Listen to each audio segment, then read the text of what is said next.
तृतीय श्रेणी मानसंक प्रश्न विषय जोग वियोग प्रश्न नंबर 47 तुम ठारू तुम माँ 23 वर्ष बड़ तुम बापा तुम माँ ठारू 5 वर्ष बड़ तेबे तुम ठारू तुम बापा केते वर्ष बड़। तुम ठारू तुम माँ 23 वर्ष बड़ तुम बापा तुम माँ ठारू 5 वर्ष बड़ तेबे तुम ठारू तुम बापा केते वर्ष बड़। रफ करवा तुम ठारू तुम माँ को बयस होची 23 वर्ष 23 वर्ष बड़ तुम ठारू तुम माँ 23 वर्ष बड़ तुम बापा तुम माँ ठारू 5 वर्ष बड़ तेबे तुम ठारू तुम बापा को बयस केते। तुम ठारू तुम माँ को बयस तुम ठारू तुम माँ को बयस बयस समान 23 वर्ष बड़ 23 वर्ष बड़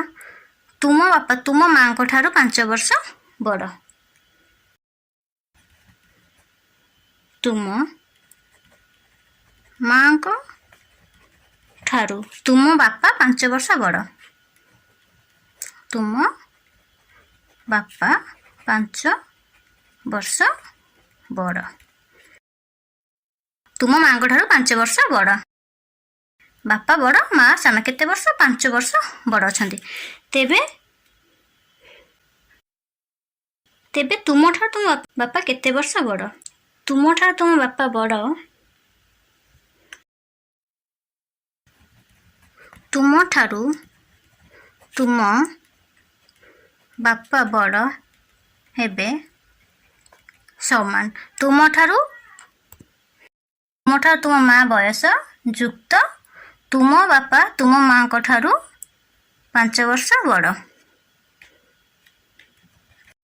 तुम ठारू तुम माँ बयस जुक्त तुम माँ को ठारू तुम माँ को ठारू तुम बापा 5 वर्ष बड़ तुम बापा 5 वर्ष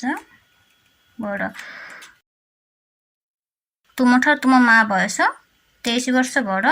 जुक्त तुम माँ को ठारू तुम बापा 5 वर्ष बड़ 23 वर्ष जुक्त 5 वर्ष 23 जुक्त 5 3 रे 5 मिसले 8 2 की 2 ओल्हेला समान 28 वर्ष पाइले आम 28 वर्ष तुम ठारू तुम बापा 28 वर्ष बड़ तेबे 28 वर्ष बड़।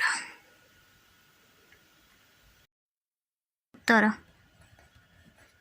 तुम ठारू तुम माँ को बयस समान तुम ठारू तुम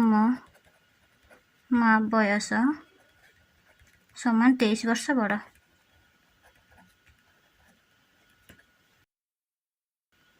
तुम माँ को ठारू तुम बापा 5 वर्ष बड़ तुम माँ को ठारू बापा 5 वर्ष बड़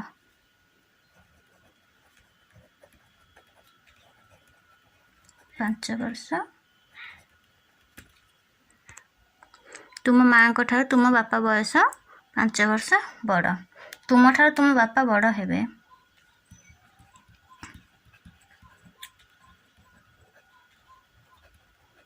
बापा बड़ हेबे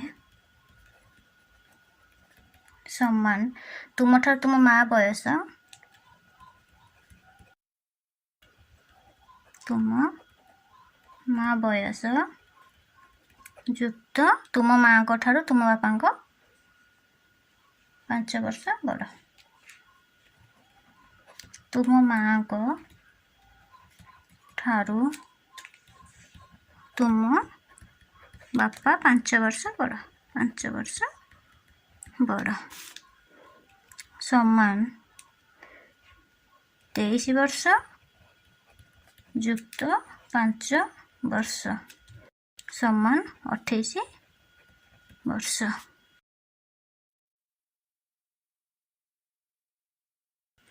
अते तुम ठारू तुम बापा 28 वर्ष बड़ हेबे अते तुम ठारू तुम बापा 28 ବର୍ଷ ବଡ଼ ହେବେ।